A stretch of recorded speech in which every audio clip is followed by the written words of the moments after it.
بسم اللہ الرحمن الرحیم۔ رائے تمام مال کے تقسیم کرنے کی۔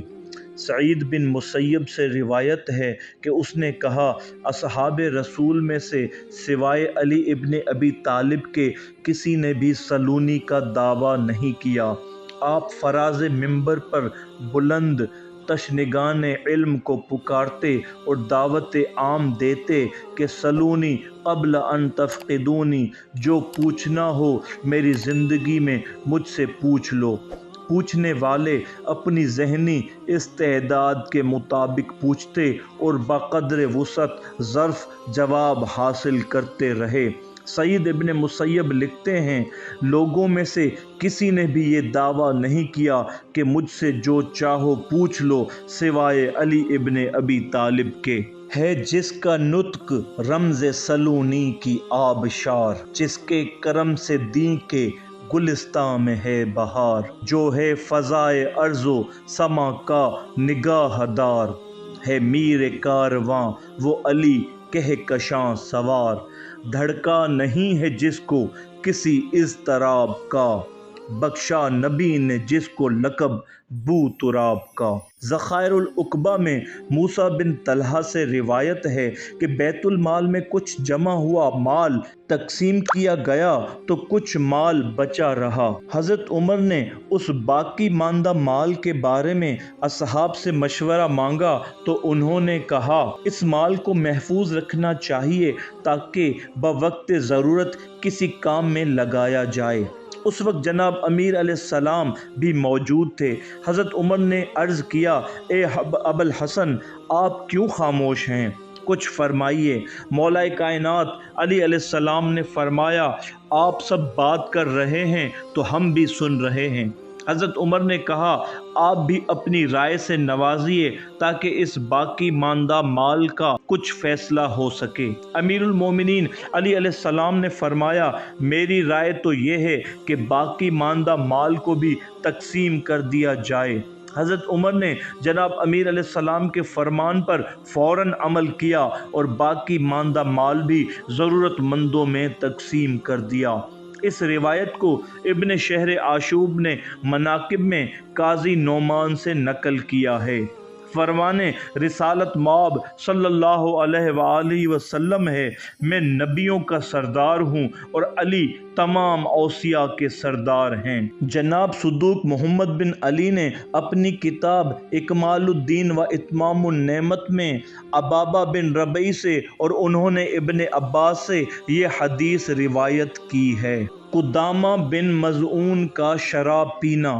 اس روایت کو شیعہ و سنی علماء نے بیان کیا ہے۔ شیخ مفید فرماتے ہیں، حضرت عمر بن خطاب کے دور خلافت میں قدامہ بن مظعون نے شراب پی تو حضرت عمر نے اس پر حد جاری کرنے کا حکم دیا۔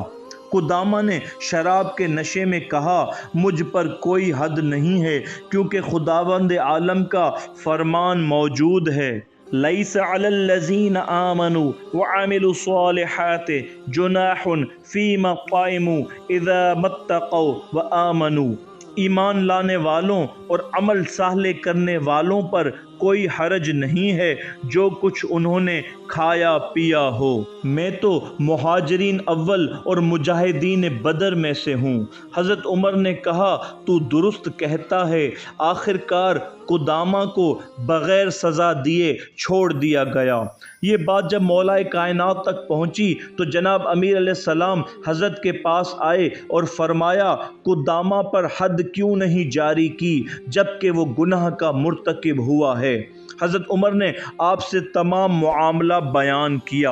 امام المتقین علی علیہ السلام نے فرمایا، قدامہ اس آیت کا اہل نہیں ہے، نہ وہ شخص جو اس کی راہ پر چل کر حرام خدا کا مرتکب ہوا۔ اگرچہ اس بات میں تو کوئی شک نہیں کہ یہ شخص خدا اور رسول پر ایمان لایا اور نیک کام کیے۔ اگرچہ اس بات میں تو کوئی شک نہیں کہ یہ شخص خدا اور رسول پر ایمان لایا اور نیک کام کیے، لیکن یہ لوگ اللہ کی حرام کردہ چیزوں کو حلال نہیں کر سکتے۔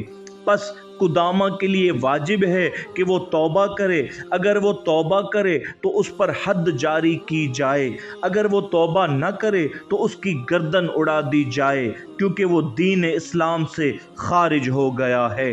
حضرت عمر سمجھ گئے کہ اس شرعی مسئلے میں انہوں نے بہت بڑی غلطی کی ہے۔ انہوں نے دوبارہ قدامہ کو طلب کیا اور اس کو توبہ کرنے کو کہا۔ قدامہ کو بھی علم ہو گیا کہ اس کے لیے شرعی سزا کیا ہے، تو اس نے توبہ کا اظہار کیا۔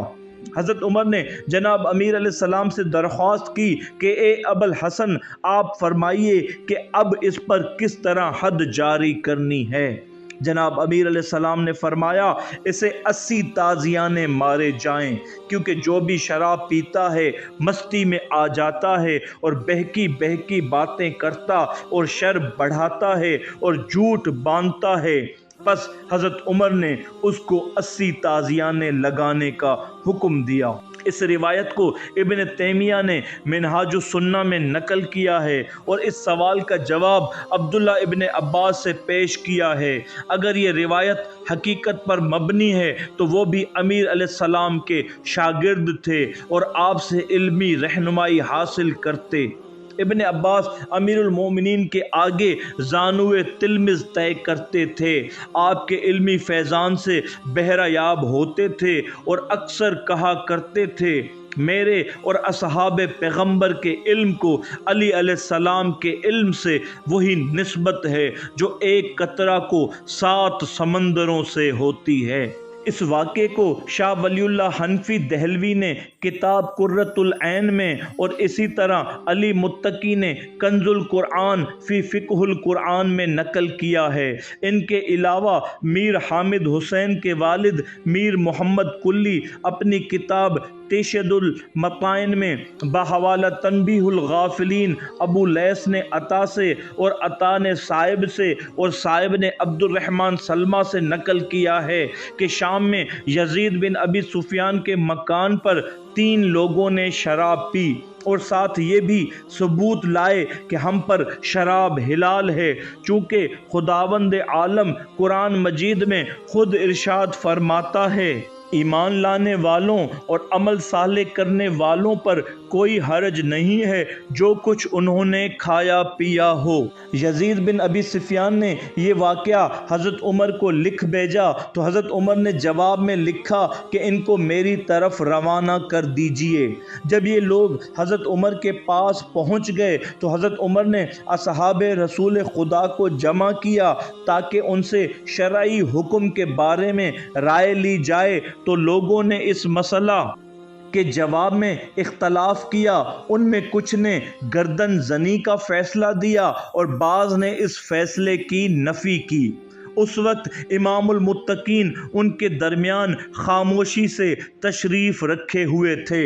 حضرت عمر نے کہا، اے ابا الحسن، آپ اس مسئلے کے بارے میں کیا فرماتے ہیں؟ مولا کائنات نے فرمایا، حکم شرعی تو یہ ہے کہ ان کو توبہ کی مہلت دی جائے، اگر یہ توبہ کر لیتے ہیں تو ہر ایک کو 80 تازیانے مارے جائیں، اگر یہ توبہ نہیں کرتے تو ان کی گردن زنی کی جائے۔ آپ کا فیصلہ سن کر حضرت عمر نے اس فیصلے پر عمل درآمد کیا۔ صدق اللہ العلی العظیم۔